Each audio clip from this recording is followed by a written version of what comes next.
Welcome, everybody, to this week's podcast episode for the Financial Freedom Podcast. I'm your host, Dr. Christopher Liu. And as you know, we talk about four different types of freedom: time, financial, location, health freedom.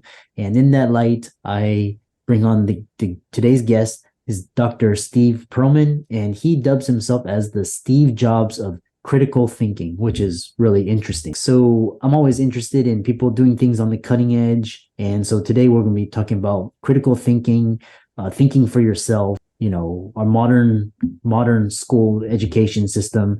And it's going to be a great conversation. So Steve, welcome.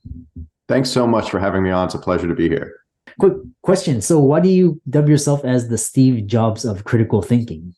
Oh, well, that was actually a moniker given to me by somebody else, but I'm happy to wear it. The reason is that what I've done is developed a particularly innovative way of approaching the instruction of critical thinking that is actually works from how the brain naturally works and thinks and builds outward from that and refines that rather than trying to impose ideas of external logic and so forth onto the brain. So it's really a very innovative way to go about it.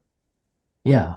And how did you get started on this, this idea? Was it something that you encountered during your training, or tell us more?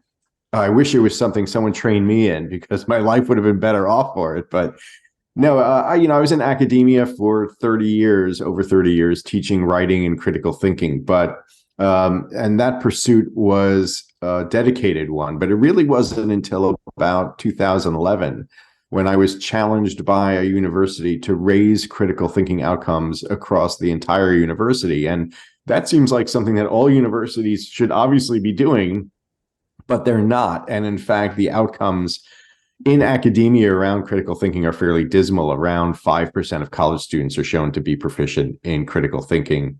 It depends upon the study, of course. And so in that process of spending a decade researching critical thinking with the need to actually produce verifiable, measurable results out of it, we had to look at ways that weren't being done yet because none of the ways that were in operation really had produced any meaningful successes. So we went way back into the neuroscience and really started to find out some of our primal mechanisms for critical thinking and how we've built on those as human beings. Yeah. So I have a really interesting question is, they call our school system, modern, but it's actually, designed for the 1950s and way back when, do you think this is by design, or is it just they can't keep up with society? What are your thoughts? Yeah, it's a great question because our school system is entirely archaic. In fact, dating back really much farther into the 1800s or so forth. And the reason is that at a certain point in time, it made sense that knowledge was the greatest commodity that one could have. And it was very scarce. So if you were a doctor at that time, you knew everything there was to know about medicine. Right. And there was not a lot of new information about medicine coming out. So you would go to medical school, for the rare few who did it, and be lectured to by someone who knew everything there was to know. And books were very scarce, or if existing at all. So we had an educational format that was built on, one person as the progenitor of knowledge, passing that knowledge on to a group of other people. Then around the turn of the century, what happened was we went into the previous century, we went into the factory model with the Industrial Revolution. And two things happened. One, we designed our schools to be like factories where we move students along on conveyor belts through different grades and classes, which is absurd. And the second thing is that, and this is very sad, a conscious decision was made by the Secretary of Education at that time that since most Americans would spend their days working in factories, doing menial labor, that we didn't want an educational system that inspired their hopes and dreams. We wanted one that weeded people out.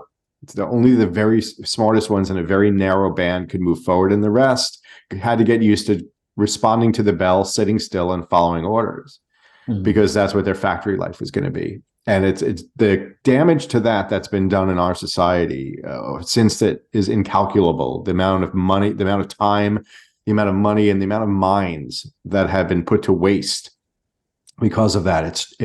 I think it's one of the greatest unspoken tragedies of the modern age.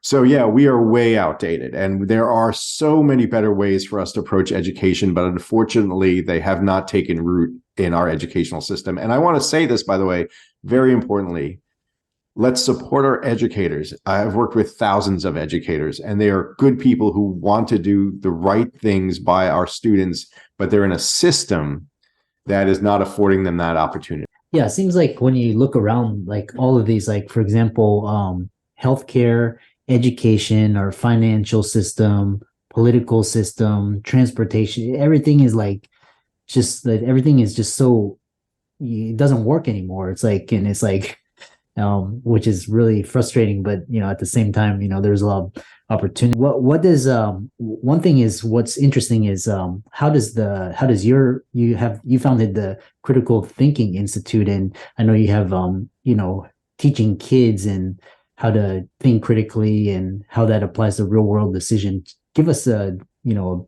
taste and flavor of what you have. We actually have two programs. One's for kids and teens, and that's sort of an animated program. And it's really for adults too, because if you're an adult who really just loves cartoons, you're going to get the same content from that essentially as you're going to get from our program for teens and adults.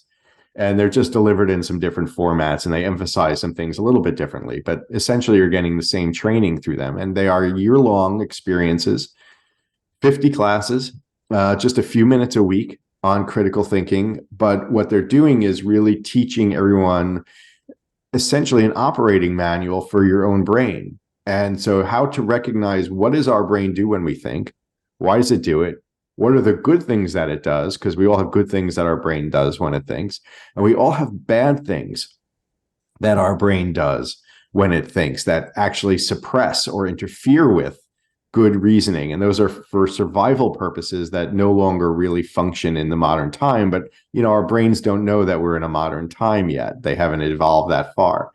So we have these sort of outdated mechanisms for survival that interfere with how we go about thinking. These are tribalistic things or survivalist things in our brains.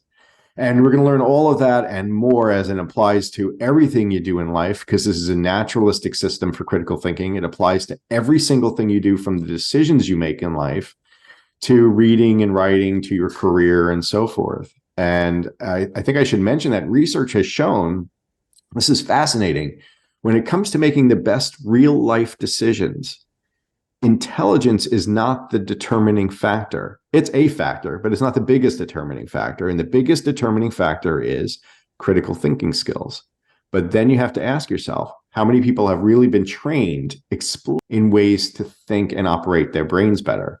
And it's almost a non-existent percentage of our population. And the fact that you might have doctors listening doesn't mean that they have been either. You could be very smart people and excellent doctors and good reasoning within the field of medicine, but not the same thing as an overall operating manual for the brain. So that's what we're trying to do with the Critical Thinking Institute. And both programs, the kids program and the adult program, will both be up and running right at the start of January, early in January 2023. What, for example, critical thinking is, which is interesting because, creativity and like imagination and all these really esoteric components are really important in today's society. And then how can critical thinking skills help children with leadership? That's a great question. And I think, creativity and innovation are all part of critical thinking.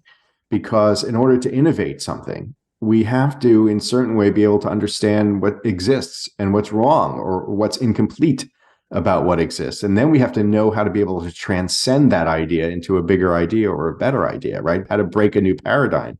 That's critical thinking. In terms of leadership, can you think of any ways in which critical thinking wouldn't apply to being a good leader? And that not only applies to how well we can reason through the problems we face as leaders independently, but can we learn how to inspire others to think better as well? And one of the things that once you learn our methods, once people learn what we do, they can share that and lead a discussion with a group in how to do that. And there are all kinds of little tips and tricks for how to go about running better groups or managing a team and so forth, to allow space for critical thinking. And for example, I'll just give you one quick little idea here, right? There's so much evidence around leadership and the extent that it's important to simply afford our team an open-ended question instead of presenting them with an idea. So if, let's say you go to a team and you say, hey, I've got this idea, what do you think about it? That's the wrong way to approach it, because you've given them an idea to work against. You've already planted a seed in their head, right? And so you've stopped a lot of their thinking process right there. Instead, if you just go in and say, look, we've got this problem, let me get some ideas from you first, and then you can work your way down the road into what your idea is. Well, you can make that part of the mix. Now you're stimulating thinking and actually elevating the amount of brain function that's going on in that discourse. So many things like that. And that's one example out of 1,000 examples applied to how we lead through critical thinking. Do you have to, another question is, that I had was, if you like, for example, decision-making and like judgment, critical thinking, does it take discipline to develop that? Is it something that's innate? What does it have to do with critical thinking? It's both. We all have a capacity to think to some degree, some of us more than others. And I'm sure all of your listeners know some people who think they don't have much of a capacity to think very critically at all or much at all. But it varies. And the way I like to explain it is like this, just about everyone has some capacity to run, right? And that's an innate capacity in us, for most of us to be able to run. That's great, right? And so there are going to be people who are naturally faster, and there are going to be people who are naturally slower at running. But anyone can train to be a better runner.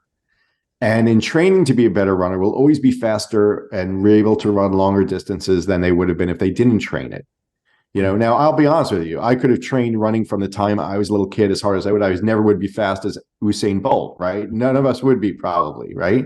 But could I have been a lot faster than I would have been otherwise? Could I be faster than most people if I really worked at running? Yeah, absolutely, right? Thinking is the same way. We have an innate ability to think. It's natural. We all have it to a certain degree, some more than others, right? But we all have it to a certain degree.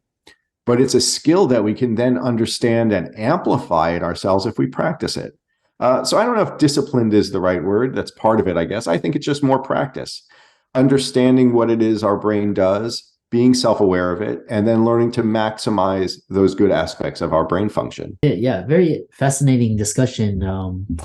We need, especially in the information age and with the metaverse coming and Web3, these, and especially with artificial intelligence, they're basically going to be the infrastructure for very simple, but that will allow us to do more complex humanistic tasks. How many, and critical thinking is going to be really important. So how do people follow you, contact you, visit your website, etc.?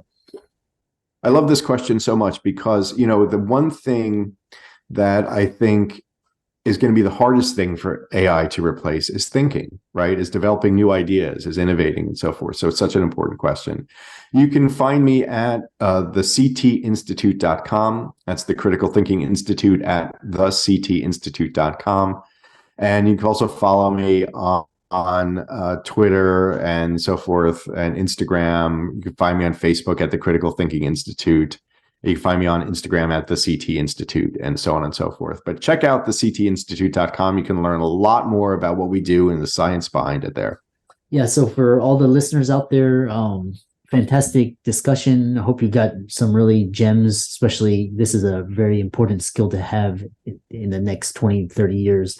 Be sure all of Steve's resources will be in the links in show notes. Be sure to follow him on Instagram and Twitter, his website. And he's actually, if you go to the CT Institute, he's got a preview of the first 3 videos for his program. So be sure to check that out. And again, thanks so much. What a fantastic discussion. I'm always passionate about education, and thanks so much for a great discussion. Thanks for having me. It's been such a pleasure.